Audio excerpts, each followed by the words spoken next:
Hello, good time of day to you, and welcome to Pixel Fix Level 2, Episode 2, your favourite show covering all things retro computer related. I'm Dean, your host, and joining me this week is... Retro Robbie! Yeah! Sadly, Andy can't join us this week. No, he's got the old COVID, hasn't he? He's got the COVID listeners.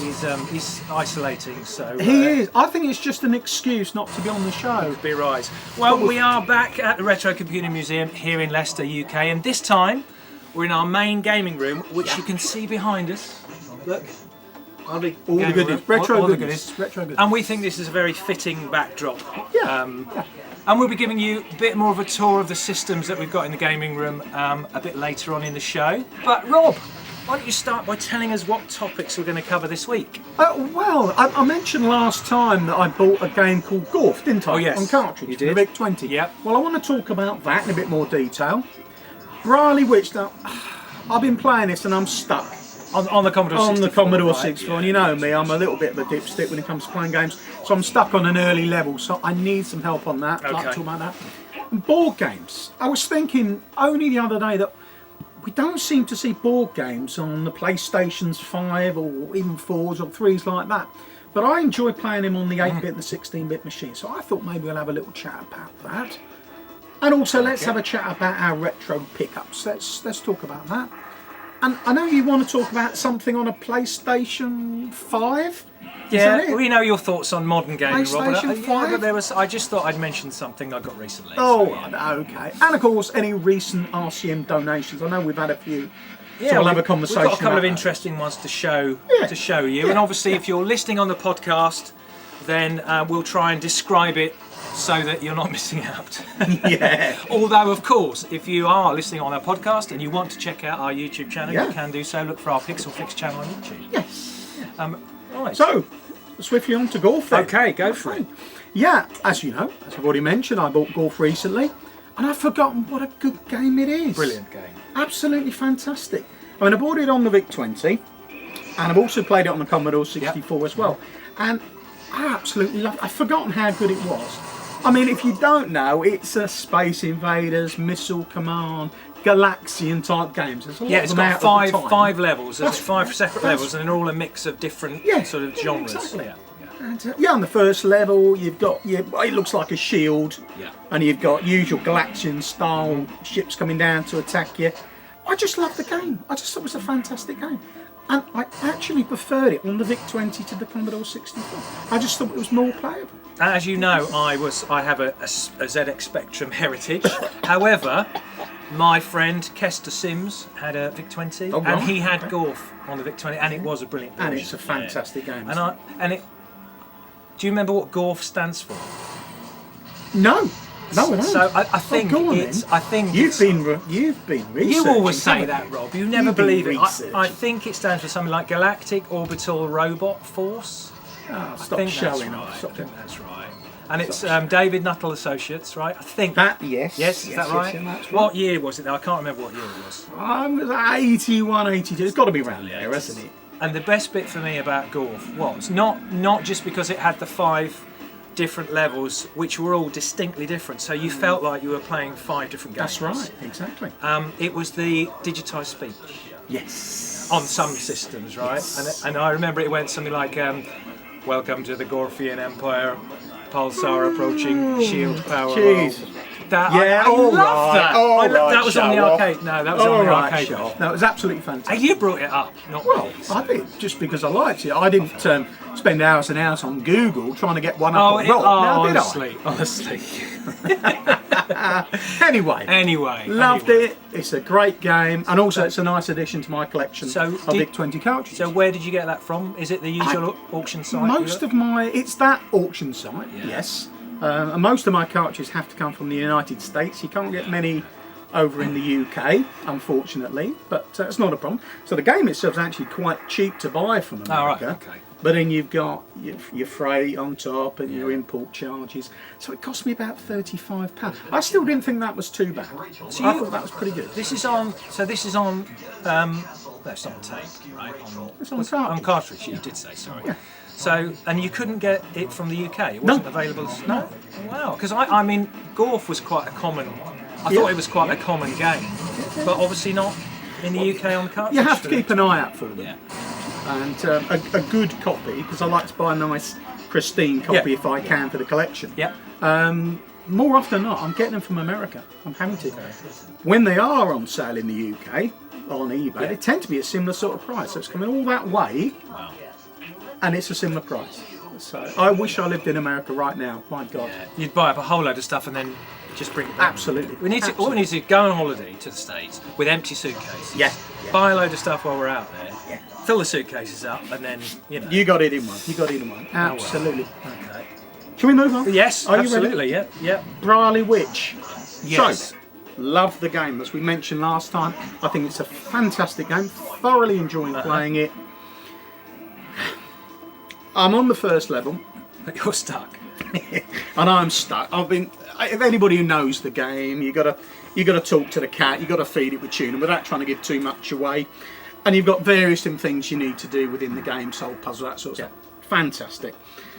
I've got to the point, not far after that you need to do some meditation.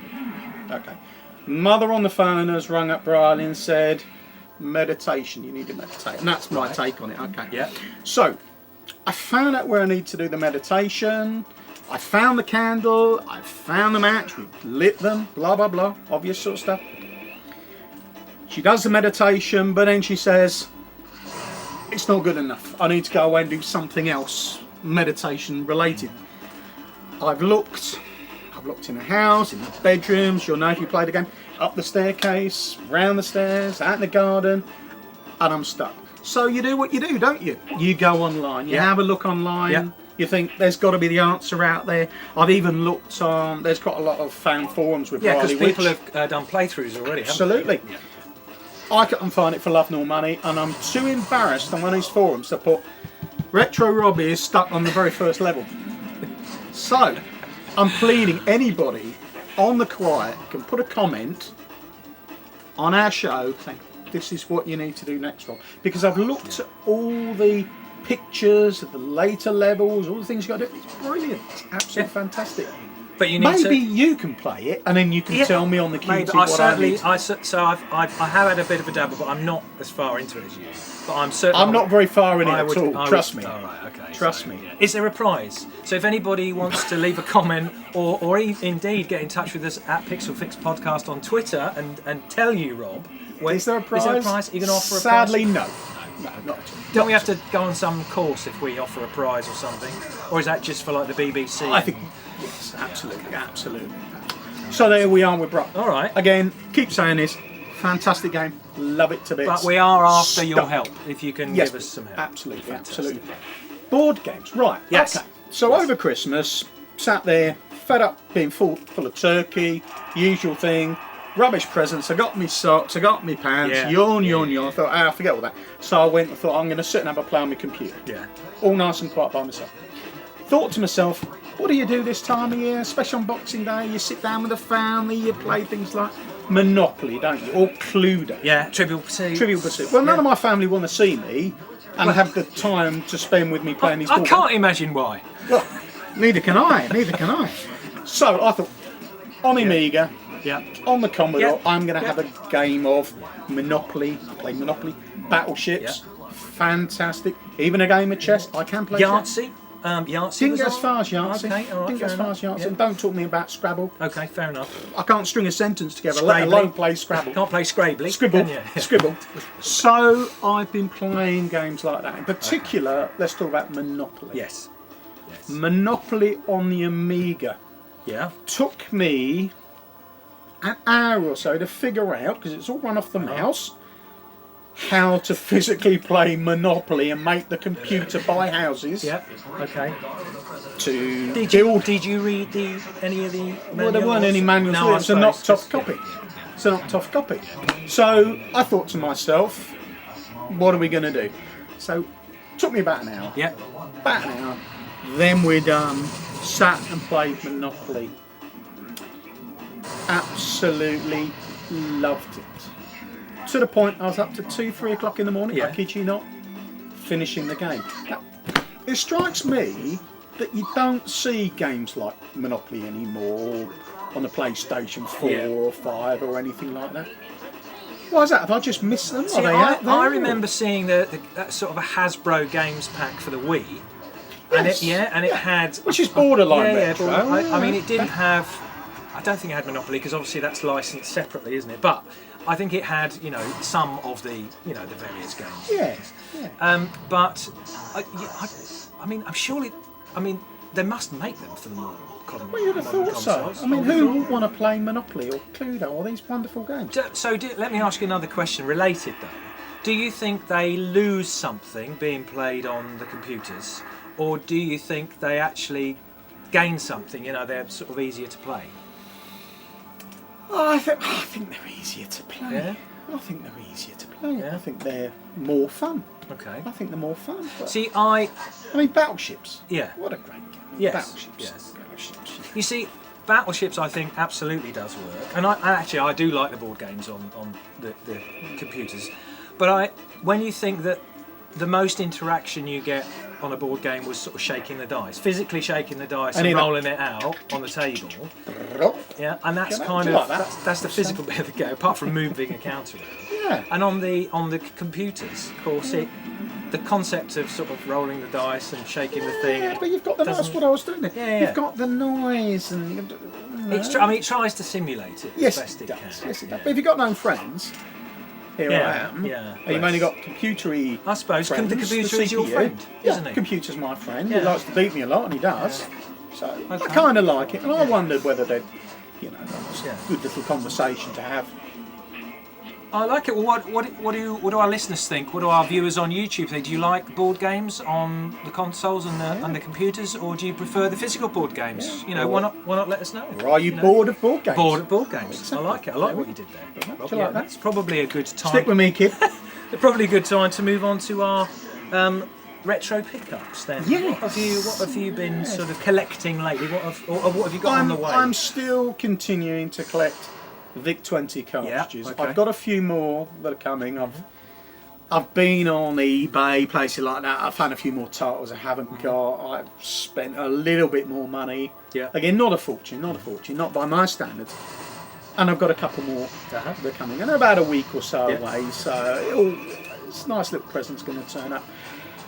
I've also recently acquired a complete collection of Commodore cartridges, games cartridges, Ocean games. Oh, very nice. Terminator, Yeah. for example. Very They are going to nice. be with me in about a week's time. Yeah. They weren't cheap, but because it's a full collection, I got them a very good price. I don't want to mention how much at the moment, because if the wife's listening, I'm dead. Usual thing, usual joke. But they're fantastic, and they'll go very nicely with my Commodore GS 64, which I've got. Yes, perfect edition. So I'm looking forward. I think to that those is a around. heck of an investment for the future as well. Not that you're looking at it that way, I know, Yeah. but I think in terms when you look at the financial outlay, Yes. it's only going to increase in value given that you've got the full set of the cartridges. And that's what I tell myself. Yes. And I tell the That's how other you tell half. you justify it. Exactly. And that's how I can justify it. And there's a tip Yes. for everybody out there. Yes, exactly. So, yeah. So I'm kind of excited about Yes. those turning up. Then I've got to stop spending for a while, stop as for you a bit, do. yeah. But it was one of those things I couldn't turn down the opportunity of having them. So. it's a And I bartered a bit. I got a little bit of Yeah. money knocked off with the guys, so I'm very happy, Bunny. They look fantastic, and I can't wait Well, to good for you. Well, maybe Rob, when you get them physically, maybe you can will bring them in. and for our YouTube viewers, Absolutely. they'll be able to have a look. Then you can see I'm telling the truth and not just making all this up. What about yourself? Well, much less extravagant, really. So we have at the Computer Museum, we've got an Atari ST with an external hard drive and an SD card-based device, but it requires an external USB power to it, which you have to plug into a separate socket, the power socket. So what I've decided to do, there is a little adapter you can buy for the Atari ST that plugs into the cartridge port on the side and gives you 3 USB connectors, including power. Oh, that's neat. So what I'm going to see is it whether carries the power as well. yes, I'm going to see whether the that's power from that USB interface will go back into the hard drive and see if that will power the device. And it just tidy it up a bit, and it will make it all self-contained. But I have heard that the hard drive needs to receive power first before the ST boots up. Yeah. Otherwise it doesn't work, so I'm not sure if that's going to it's actually true. work. but I will try it out and I'll keep you posted and let you know if it works or not. Or again, if you've tried it out and you know that it won't work or you know that it will, leave us a comment. Absolutely. Or get in touch with us on Twitter at PixelFixPodcast. Fantastic. Yeah. Now then, yes. You want to talk about something that's non-retro related. Yeah. That's PlayStation 5, whatever that rubbish is. Can I just go to the toilet or go and have a fag whilst you're talking to, no, because I will our listeners about this? I'll be very it's yawn brief. time for me. I know, because I know that Boring. modern gaming is just not really what you're into. No, not at all. And I do. I quite love the retro stuff, as you know, and I also like the modern stuff. So you know, strange man. Well, maybe. But what I just wanted to talk to you about was there is a series of games that are very popular on the more modern consoles called Uncharted. Well, no. And they are sort of action adventure type games, very good, made by Naughty Dog, so you know, very high.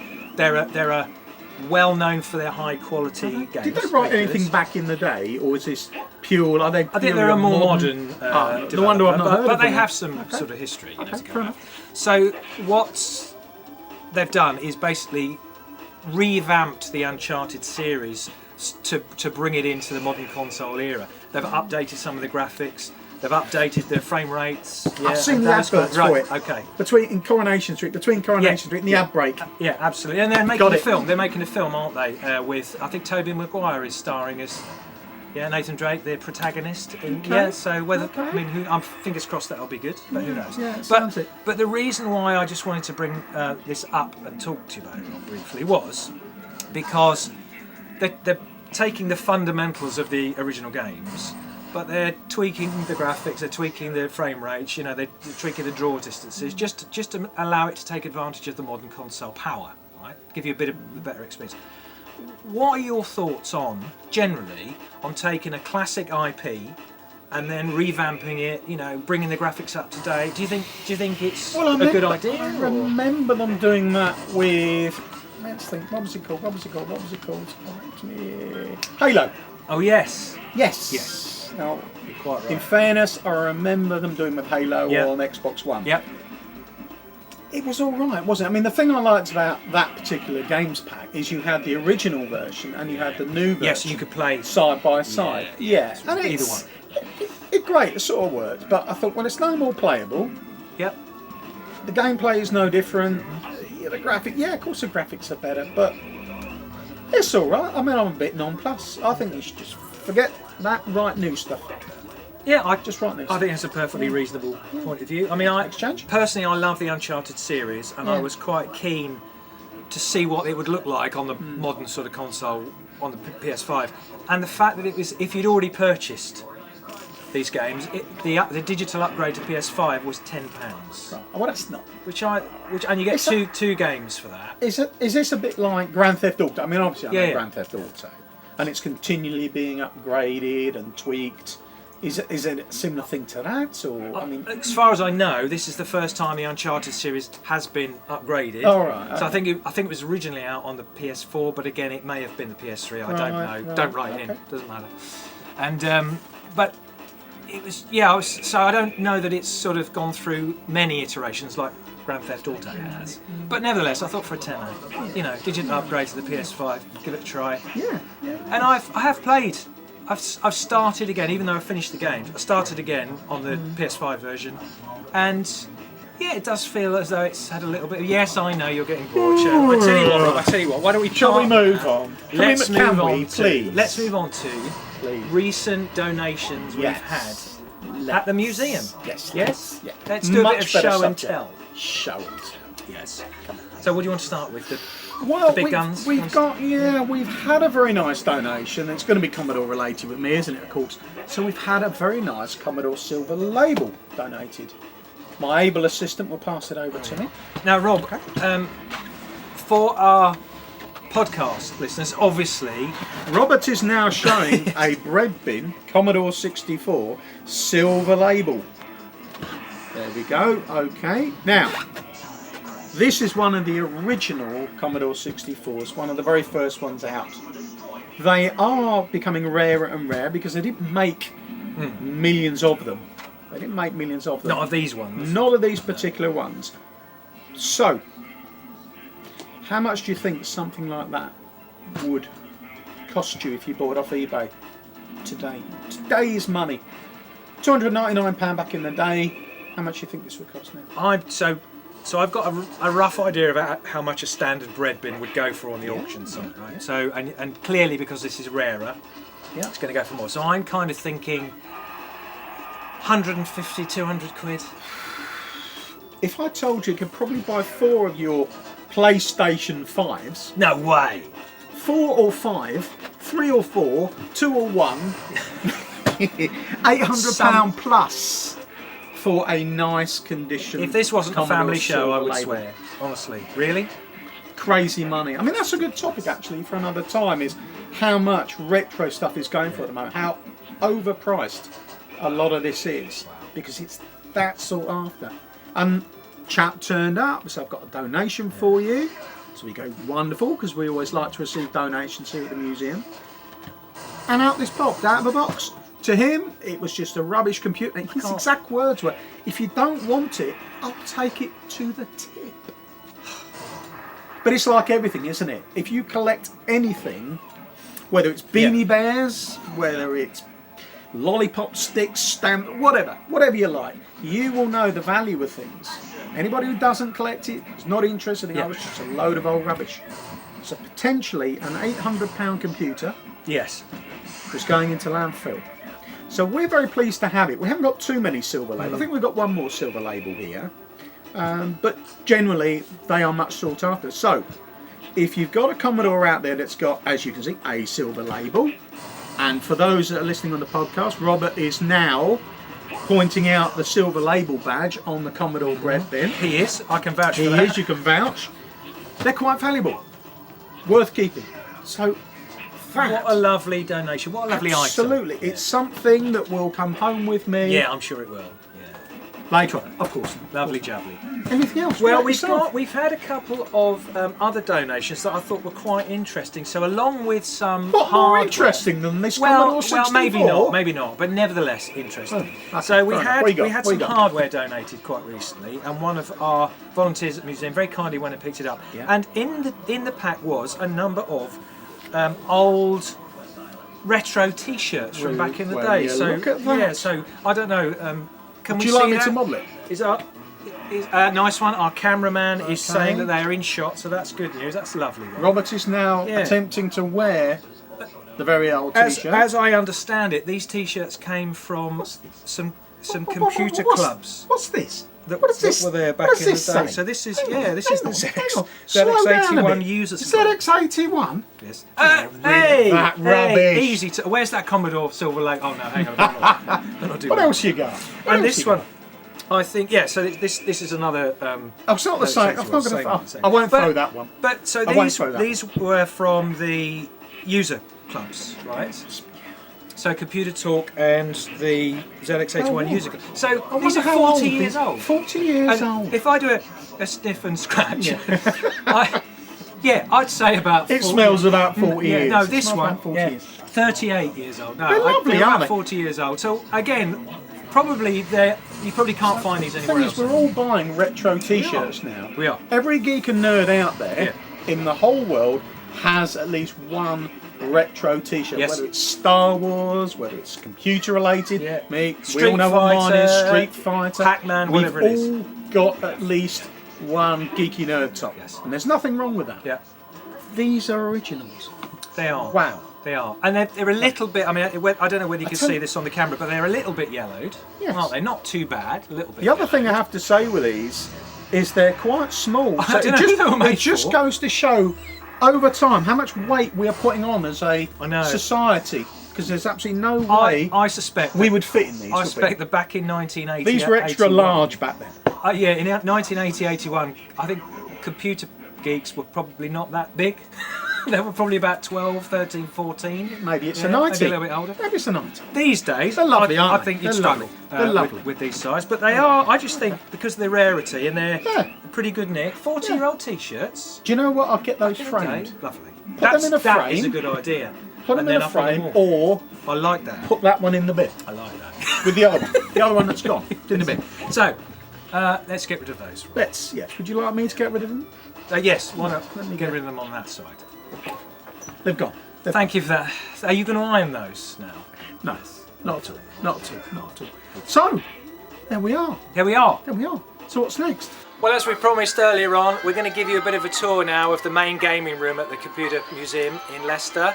Rob, what have we got here to start us off? Well, what haven't we got? It's of course Lara Croft, isn't it? It's probably the most iconic character, I think.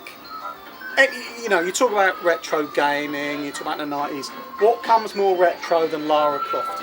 Yeah. Favourite game of all time. Fantastic. So you love Lara Croft. So we have a selection of the games down there. For me, and they've been signed as well by the somebody. I think it creators was of the me. game. I squiggled them, make them double the value. But absolutely love it. Tomb Raider 2. One of your Fantastic favourite game. games. Absolutely right? favourite. And Rob, tell us why we've had to put a please do not touch notice on Lara. Well, I think it stands to reason why we've probably. It's probably decided, a couple of reasons. I think, yeah, so there's a couple of reasons why. I think if you're a man, you know Lara Croft. I don't think I need to say any more. Shall we move on? Shall we? Shall we move on? Let's. Okay. Let's just move on. So we're going to show you some of the systems that we've got around now, and these are all hands-on. You can just come into the museum, you can just sit down and play on them. We've got a Tatum Einstein here. Now, I think it's quite a nice system actually, very capable. Yeah. And some of you might know that some of the games for example, the ZX Spectrum were created on the Tatum Einstein and then ported over obviously across to the Spectrum because it runs of course the Z80 processor, so why not? It's a very capable machine. It is indeed. However, and then next door, you can talk about this piece of... Absolutely. Next door, not my favourite Sinclair Spectrum. This is obviously the Plus 2 that came after the original. Poor, well, wasn't it? I mean, the keyboard was improved, which was lovely. Yes. And they included and incorporated a tape deck, which made loading tapes a bit more reliable. But for me, it lost some of the soul and character of the original rubber key Spectrum, which is my favourite. It had an on-off switch, didn't it? It did, and a reset switch. And a reset switch. Yeah. So in some ways it was an features, some features, but you know. Yeah, I know it's not. The BBC. And then well, you can talk about the BBC. Childhood. There you are. My days at school. The BBC. Playing probably the best game for the BBC. It's got to be Defender. It's got to be Defender. I was thinking, what a rock hard game though. I mean, I'm still no good at Defender now. That's what happens to me all the time. Do you remember this? Yeah. There you go. That says it all when you're playing Defender. This is true. Says it all. What a fantastic game. Yeah. There's my childhood. Okay, and then we've got next one, which is obviously the original PlayStation 1. It was alright. I quite like the PlayStation 1, I'll be honest with you. Revolutionised gaming and the whole idea of the consoles for a particular generation of people, I would say. Not one that hit me necessarily, but certainly for my children. That was, certainly the one of them who happens to be behind the camera right now. That was the one that he grew up with, and lots of memories, no doubt. But you've also got a bit of a connection to I had a PlayStation 1. I bought one from Woolworths. Yeah. Remember Woolies? Okay. Woolworths, big shop in the UK. If you're, in the States or anywhere else, you're not aware of the name. Fantastic. First game I got, Doom. Oh wow! I loved Doom, and the first Lara Croft game. Loved it. I see. One of my favourites is one of the ones that's running now, which is Time Crisis. With the guns. Yes, with the guns. I mean, with the zapper. This sort of felt like you were in the arcades, So that was pretty cool. Okay. Then on to the Master System, which again is a very capable console. Probably doesn't get as much love as I thought it might. Yeah. It's people either like the console before it or after it, but hey ho, it's still nice. And not many of the games that run off the little sort of wafer thin cartridges. Not too many of those around. So. But nice nonetheless. Nice nonetheless. Atari ST, the 1040. So one whole meg of memory. Wow. Now I confess, although I'm a Commodore man, I had an Atari. Me too. Yeah, me too. I bought my Commodore 64, played it to death. Thought, let's change to Atari. Changed to Atari. It was okay, I'll be honest with you, I quite liked it. Didn't have the Amiga 500 when it first came out. Okay. Very quickly realised my mistake and bought the A1200 afterwards, so enough. So I didn't, I stuck with the Atari, so I went Atari 8-bit, and we're going to see one a bit later on. And I went then to Atari 16-bit. I think I bought it from Evesham Micros in the UK, which you might remember, $2.99 I think the package was. The turbo pack. Didn't you love the adverts in the paper? Absolutely loved it, Absolutely. With all the, but you don't get those kind of game packs anymore. You don't get them. They've stopped doing that. That was more important than the computer. Was the game pack. Is there much love for the Atari ST out there? Yeah. Maybe you can leave a comment down below. But seems to be a hell of a lot of love for the Amiga, quite rightly, because it's a fantastic system. Yeah. Just wonder if there's as much love for the Atari ST. But anyway, perhaps you can let us know. Let's move on. This is more your era, isn't it? This is what you had in your 20s. What are you trying to say, Rob? It's true. So this was what, 1977, 1978? I wasn't around then, so I was about 10. I was 10. Oh, yeah. So I do remember. I don't think we had one, but friends or family had the Pong machine. This has turned out to be one of the most popular systems that we have at the museum. Yeah. We host school children. We do quite a lot of school visits. And this is the one that the school kids seem to gravitate towards, and they're very, very competitive. Yeah. And you look at it and you think, it's just a couple of bats and a beep and a blip. But it seems it's the gameplay, right? It's the gameplay. To be honest with you, I was from a poor family. We had 2 rackets. Galileo. And a shuttlecock. Yes. We couldn't afford this. No. We had to play the old-fashioned. Yeah, but you got rich later on and got. Well, we're going to come on to that in a second, aren't we? Thanks. Right, the next is my very favourite. This is whenever I'm asked what's your favourite console, it's this. It's the Dreamcast. I still think, even though it's 20 years old or more, I think it's still a very, very capable system. The gameplay, this is the first time for me that I could see proper arcade quality stuff appearing in the home.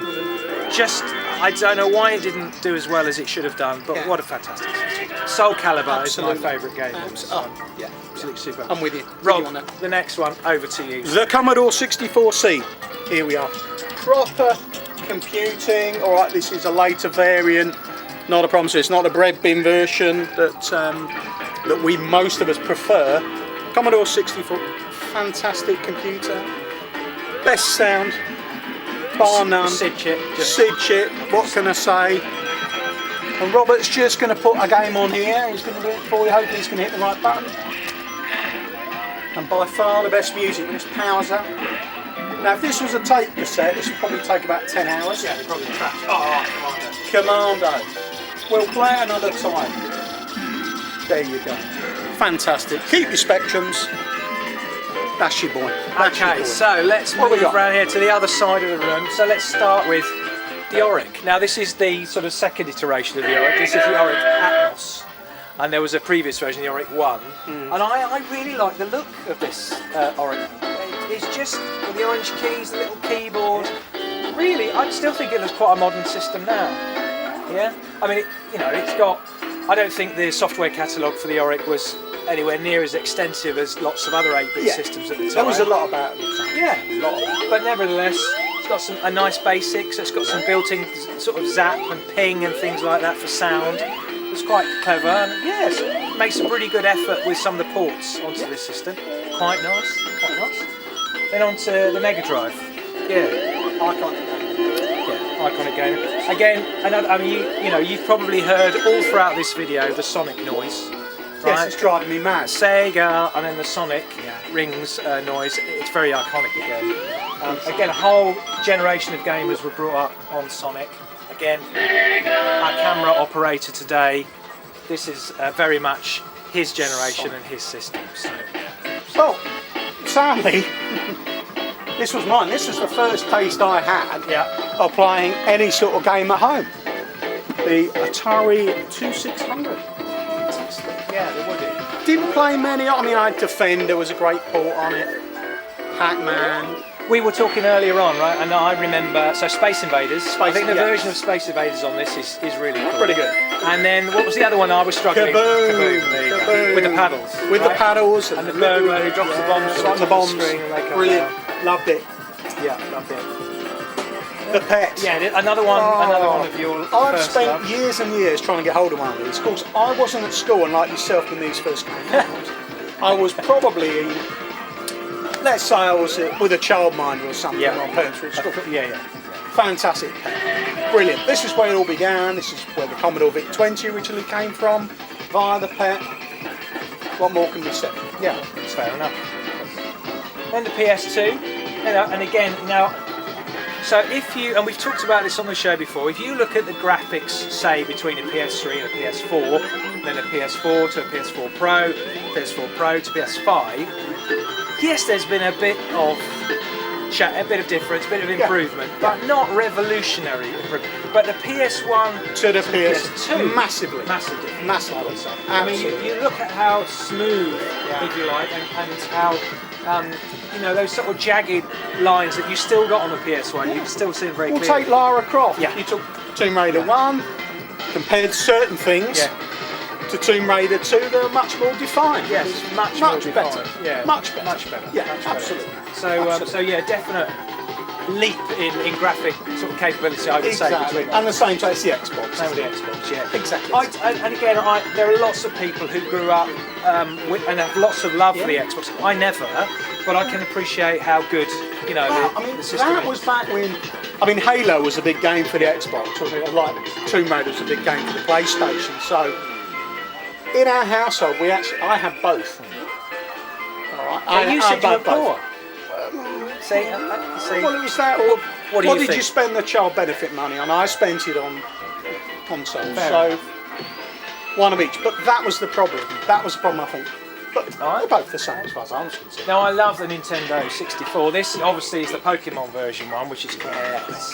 Lilac Wars is one of my favourites here, but my absolute favourite on this system is Banjo-Kazooie, which is a platformer and a really cool platform.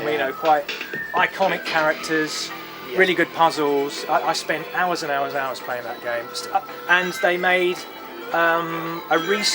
fairly recent, on the Rare Replay set on the Xbox, I think it was, and they brought this into sort of the modern era, but it still very much retains the feel of the original N64. Great game to play. So if anybody's not played Banjo-Kazooie, go out and get a hold of it. It's really good. Yeah, really good fun. The daddy of all computers. Not only the daddy, the mummy, the son and the daughters are absolutely fantastic. I mean, look, the PCMCIA slot. For the time it was out. Exactly. Absolutely. First computer I bought with a hard drive. Okay. It was an option. Evesham Micros, as you said. Pay an extra £100. Have an internal hard drive. Fantastic. Fun. I could speak for hours and hours about this, but I know we're going to run out of time. But we've got to mention the game that's running on here, right? I mean, if you're going to show like an absolutely iconic 16-bit system, what about the iconic game that it showed, Monkey Island, right? I mean, who doesn't love Monkey Island? Who doesn't love Monkey Island? Probably one of the best, well-known, well-loved point-and-click adventure games ever. It's that or Leisure Suit Larry for me. Who doesn't like Leisure Suit Larry? I think that says a lot between the difference between you and me, apart from the hair, obviously, and the age gap and all that. Absolutely.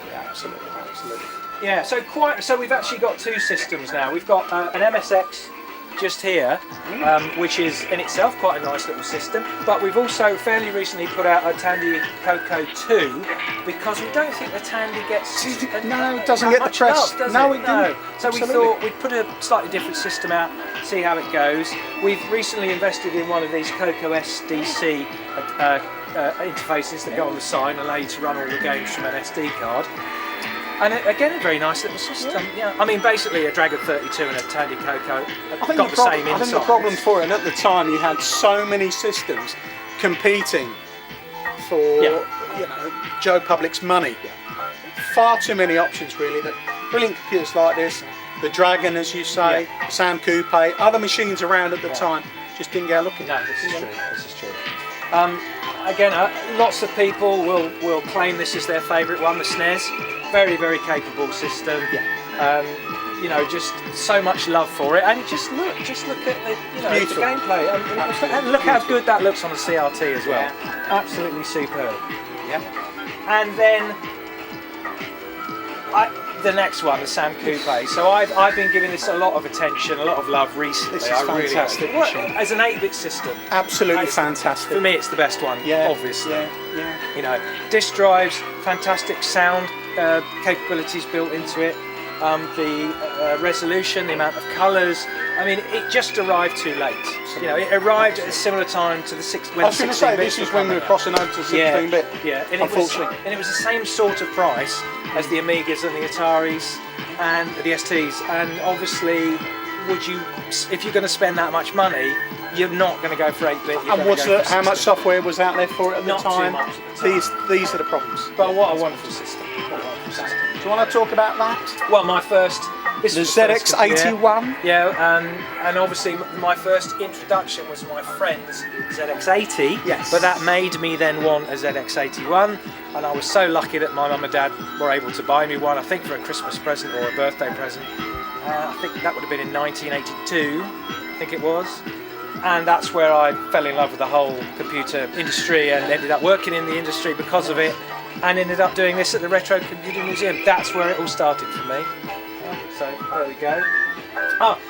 Although the Vextrex isn't switched on, fantastic system, completely unique in the way, because obviously got vector graphics, some superb games running on that. We need to get that running. We need to get show that running. Yeah, we do. Absolutely, absolutely. PC is next. So this is a really old. I think it's a 486. I think it's a 486. Right, it might be a 386. I can't remember. Sorry. Okay. But we've got a number of sort of DOS-based games playing on this one, because again, for some people, the sort of early PCs that run DOS and Windows 3.1, that's their introduction into the IT and the computer industry. So for some people, Afterburner and the various games that we've got running on here would have been their introduction. So hence why. And something we've got there, but obviously we'll talk about another time. The CD-TV, the Commodore CD-TV. Yeah. There's a show in its. Now, another fantastic system from Nintendo was the GameCube. I mean, some iconic. I mean, Mario Kart, for example, just superb. Smash Brothers. You know, these, and you can see that this is running Mario Kart now because people have visited the museum today, and this is the game they want to play on the GameCube. Very popular. And I understand there's been a huge increase in the value of GameCubes in the last sort of couple of years, because students have been sort of turning back to the GameCube, wanting to get hold of one for the retro coolness of it, and of course that demand has pushed the price up. So if you want to get hold of a GameCube now, you're talking serious money to do so. Absolutely. Yeah, so this one for me, when I sort of went from my ZX Spectrum days, this was the next system I got. Yeah. Really love the Atari 8, but I had a disc drive. This first system I had with a disc drive in it, had a whole series of discs with it, demos. There was a robot and a swan that used to fly across the screen with its wings flapping. Wonderfully animated for an 8-bit system. Really, really capable. I don't think this gets much love though, does it? Really? It should do, because it's there or better than the Commodore. I'm saying that quietly. What? Yes, exactly, but you're quite right. I didn't know too many people at school back in the day that actually had an Atari. But there we go. There you go. And this one has been signed by Archer McLean, I believe. So thank you, Archer. That's very good of you. Yes, absolutely. And then the final system. The Amstrad. Well, a couple of friends of mine had an Amstrad. I think it was underrated. If I'm being perfectly honest with you, I think it's underrated. It's a good computer. Nice basic included. Nice basic. Locomotive basic. Absolutely. Very I like good, the fact capable. it was all built in, integrated. It's probably the widest. Yeah. The widest of the 8-bits. It's almost like a Yamaha keyboard, isn't it? But fantastic computer. Like I say, a couple of friends had one. Games were okay. Yeah. Games were okay. Yeah. Well, I think that's concluded our little tour of the main gaming room at the museum. Next time, who knows, we might give you an insight into the software library, which is quite extensive. Or the arcade room, or maybe even the chill out room. So, but we'll do that another time because we're probably timed out today. Absolutely. Great stuff. Well, sadly, we've reached the end of another show. As ever, you can get in touch with us at Pixel Fix Podcast on Twitter, or if you're watching this on the Pixel Fix YouTube channel, why not leave us a comment below? And please don't forget to subscribe. You'll be so glad you did. Thank you for joining. It's goodbye from Dean. And it's goodbye from Retro Roberto. Ta-da! Bye.